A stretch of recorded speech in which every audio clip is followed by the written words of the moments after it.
Spider-Man Miles Morales was a really pleasant surprise. It was initially released on November 12, 2020 and came to PlayStation Plus Extra with the release of the service. As with all of our single player reviews, we'll be keeping this one nice and spoiler free, and we will only be showing gameplay from the first act of the game. We cover a new game every single week, so to make sure you don't miss a beat, hit that subscribe button. And if you have a game from Game Pass or PS Plus you'd like us to review, leave a comment and let us know. Now, before we lose our rhythm, we're swinging in to let you know if Spider-Man Miles Morales is worth your time. I'm going to start this review with the highest of praise. I 100%ed this game simply because I just wanted more time with the gameplay. Insomniac has built upon the 2018 Spider-Man experience to create something that is insanely fluid and fun. Let's kick this off with the movement in the game, which is some of the best in the entire industry. It's so fun that they have to put a fast travel tutorial at the start of the game because nobody used it in the last one.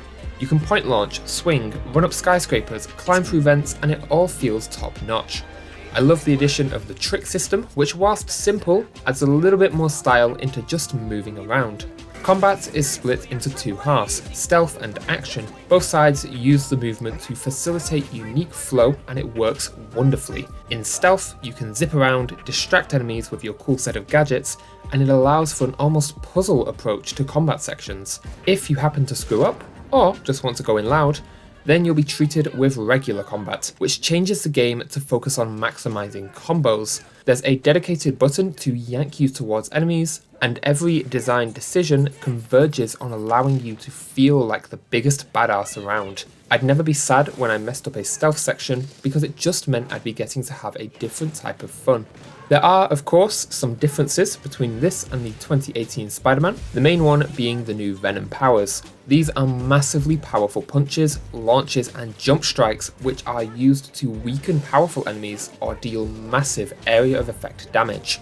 With every successful hit, you build up some energy, and this energy can be used to either conduct a Venom attack or heal yourself. It creates a great choice between offense and defense. You also have invisibility powers, which allow another avenue for stealth. I didn't get much use out of this, but I can see it leading to some creative stealth solutions. Speaking of, the MJ stealth sections and hacking minigames from the last game are totally gone, so the entire world population can rejoice. There's a nice gameplay split between main missions, side missions, and collectible finding. Main missions have their own major set pieces, story beats, and provide some great tailored sandboxes for the gameplay to really shine. Side quests are quick missions as your friendly neighborhood Spider-Man. These have you helping New York citizens find their lost cats, support feast shelters, save them from high up, and that sort of thing. They're not very high stakes, but they are pretty fun. There are some strongholds around the world that act as more major stealth or combat challenges, and on top of that you have training courses to really hone your skills.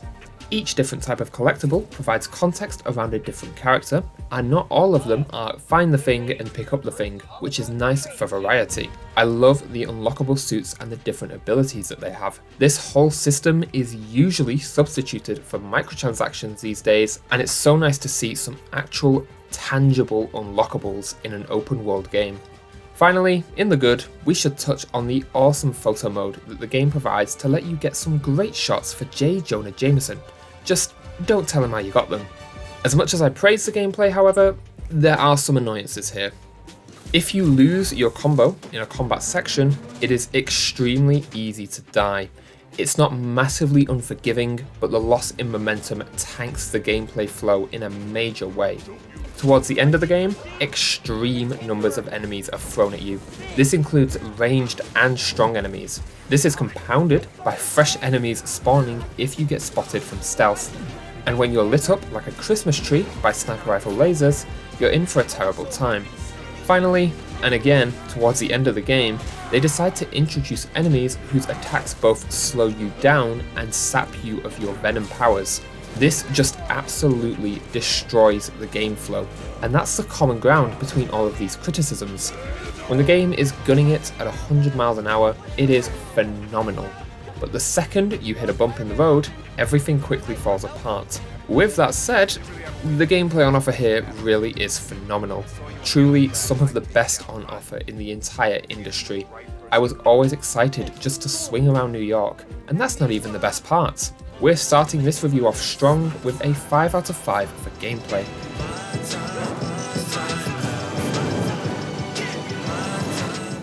New York has never looked so fine. Let's start broad and work our way smaller. The open world is just gorgeous. Snow glistens, trains rumble by, and each district of the city is distinct. I don't have to look at the map to know if I'm in Harlem or Manhattan. The difference between the more residential and commercial areas of the open world is pretty staggering, and a lot of care has been taken to create an accurate representation of New York. Street level has tons of details despite the fact you'll never really be down there. People play music, traffic rumbles by, and strangers shout to you as you swing by. It all comes together to form a living, breathing world. I adore how each enemy has their own design, so it's always easy to prioritize the tougher guys. The underground have these awesome neon costumes, and it's always a welcome excuse to flex the lighting. Miles has his own animations compared to Peter, which show his inexperience and own style. He almost has this imbalance when swinging, and stealth takedowns have an air of imperfection. It's a really great way to show how Miles and Peter differ in experience and builds into some of the narrative themes. Since we played on the PS5 version, we also got treated to ray tracing, and it never ceases to amaze. It's always used as an environment improving tool, but the sheer details in the reflections and lighting go an extremely long way into improving the feel of the world. The soundtrack is a hip-hop infused rendition of the soundtrack from the 2018 game, and whilst I really like this choice, it doesn't do much to keep the music from being mostly serviceable. It's not terrible, it is interesting, but it's not great. The UI is entirely borrowed from the previous game, and whilst it works, it is entirely function over form. Overall, Spider-Man Miles Morales makes a lot of great decisions in regards to world and character design, but skimps out when it comes to music and UI. We're rounding out to a 4 out of 5 for art direction. The narrative in this game is split into 3 avenues: the main quest, side missions, and collectibles. If you haven't played the 2018 game, or it's been a little while, then there is a really nice recap to get you up to speed on the story so far. The main story starts off pretty strong in Act 1, and then immediately crumbles to nothing with the reveal of a very obvious twist. I only really know Miles Morales as a character from the Spider-Verse movie, the 2018 game, and now this, and I am confident in the opinion that Miles is a far more interesting character when he is around other Spider people. Peter is in this game for a bit, but leaves so that Miles can take the spotlight. I do like the new characters. Genki was a particular favourite, but how the story uses these characters, especially towards the end, paints some of them terribly. The game has 3 main villains, 2 of which get no satisfying conclusion, and one of whom act so out of character towards the end that it honestly just left a sour taste in my mouth. They learn a very key bit of information about the effects of their evil plan, and they just don't care, despite earlier being painted as a pretty intelligent and compassionate person. I'll stop here before we fall into actual spoiler territory. We should also mention that the actual end of the game just comes out of nowhere. When I got the notification that this was it, I was honestly surprised. It felt like we'd barely wrapped up Act 2, and we were already wrapping up the entire game. Where the narrative really shines though, is in the side quests. Interacting with your neighbours and helping them out provides a great window into the day-to-day of a new Spider-Man, and this was by far my favourite part of the game in terms of narrative. We should also mention the narrative tidbits you get from collectibles. These are just a great inclusion and allow you to learn about the main cast and how Miles knew them before he was Spider-Man. Overall though, I really can't overstate just how much I despised this story past Act 1. There are a few glimpses of greatness, but the real meat is in the things outside of the main story. This is a game where the side quests are the best writing in the game, and we're finishing this section up with a 2 out of 5.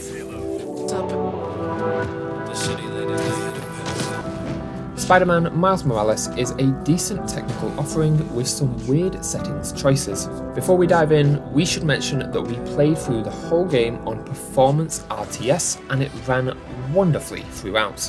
We didn't run into any gameplay bugs throughout our playthrough, but we did encounter some weird issues with manual saving. One time, it completely messed with the game, cut out all mission audio and wouldn't let me progress.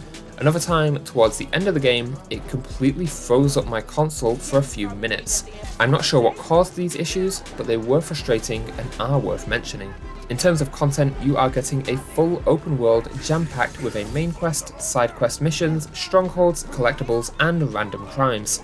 There is a New Game Plus mode with additional difficulty once you beat the game. New Game Plus also has some additional skills for you to feel even more powerful, which is a nice touch. You get a massive 6 save slots to mess around with, which is really nice. Settings are split into 2 menus for some reason, and this meant that I missed out on a lot of solid tweaks until I was around halfway into the game. I just don't understand this, and along with the save bugs we encountered, this is what will knock a point off. You can change graphics mode, but not things like motion blur or remappable controls from the main menu. You have to go in-game to sort that out. When you boot up the game initially, you'll be able to tweak the following settings. There are toggles for inverting each axis. There are a selection of sound presets and a toggle for mono audio. You can choose between performance, performance ray tracing, and fidelity modes, and activate 120Hz display mode if your monitor supports it. Subtitles have their own menu where you can enable them, change size, and tweak background, subtitle, and speaker colors independently. This goes a long way into making everything nice and readable. Finally, there is an absurd amount of accessibility settings. You can toggle narrated ASL, QTE autocomplete, change button taps to hold, and web shoot burst. There are options for web shooter burst, aim mode, swing/parkour mode, venom mode, and air trick mode. Menu cursor sensitivity has a slider. There are further toggles for chase assist, enhanced auto aim, and increased dodge window. Vibration has a few presets and a slider for intensity. This slider actually vibrates your controller, which is a really nice touch. Adaptive triggers can be turned on or off. There are toggles for look at waypoint, camera follow speed, and camera shake. Swing camera motion has a slider. UI parallaxing has a toggle, icon and prompt size has some options, and HUD background and high color spider sense have toggles. You can set color filters for just about every different type of character and enemy in the game, and there are some presets if you don't want to choose yourself. This is an awesome feature. Finally, high contrast background has a toggle. As mentioned before, there are additional in-game settings. Difficulty can be tweaked between 3 options. We played on the middle one, and it seemed pretty fair throughout. Explicit puzzle hints, show tip screens, and fast travel scenes all have toggles. Mission waypoint has visibility settings, and there are HUD toggles for control hints, minimap, crime notifications, air trick notifications, and app activity notifications. Audio has sliders for master, music, speech, UI, SFX, and audio balance volume. You can enable the controller speaker and determine how loud you want it.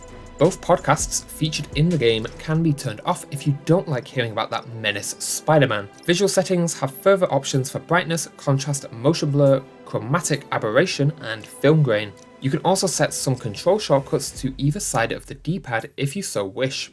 Controls have some presets, or you can completely rebind everything to your liking. Overall, this is an amazing selection of settings. But I'm just so confused as to why the settings are randomly split between 2 menus. Some of these are really important and they should just all be available from the main menu. Overall, we're giving the technical offering of Spider-Man Miles Morales a 4 out of 5. Don't get me wrong, there are some seriously great tweaks here, but some weird bugs around manual saving and the aforementioned settings split bring the score down. I can easily give the commitment here my highest recommendation, despite a fairly large hard drive footprint. On PS5, you'll be clocking in at just under 40GB, but if you go for the PS4 version, you'll clock in at just over 50.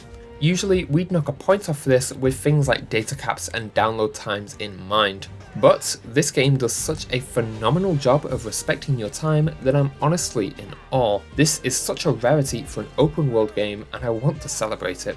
It took me around 6 hours to complete the main story here, and 10 hours to 100% the game. Compared to other games of the same nature, this is bite size, and if you're craving a condensed open world time, this is the game for you. Checkpoints are pretty forgiving, and if you want to fit this in around other games, you'll have absolutely no problem. Once missions are completed, they are all made available to replay at your leisure. If you're going for the Platinum Trophy, or just want to replay your favourite bits, it is super easy. This extends to side missions and strongholds. Collectibles all have their own little quest to find them, and provide some narrative context on the characters. A decent chunk of my playtime after finishing the game was just swinging around and collecting everything, and I never felt like my time was being wasted. All of the alternate suits are unlockable, and there are some great rewards for completing each questline. This very easily could have been DLC, and I'm so glad it isn't. Getting around the open world is super fast, but there are additional fast travel options if you wish to use them. The game does a great job with autosaving and checkpoints. If something goes wrong, then you don't lose too much progress. I only have one commitment issue with the game, and it's in regards to certain skills and a suit being locked behind New Game Plus. This does add some flair to New Game Plus, which is nice, but if you want that Platinum Trophy, you will need to play through the game twice. Overall, Spider-Man Miles Morales is a rarity in the open world space.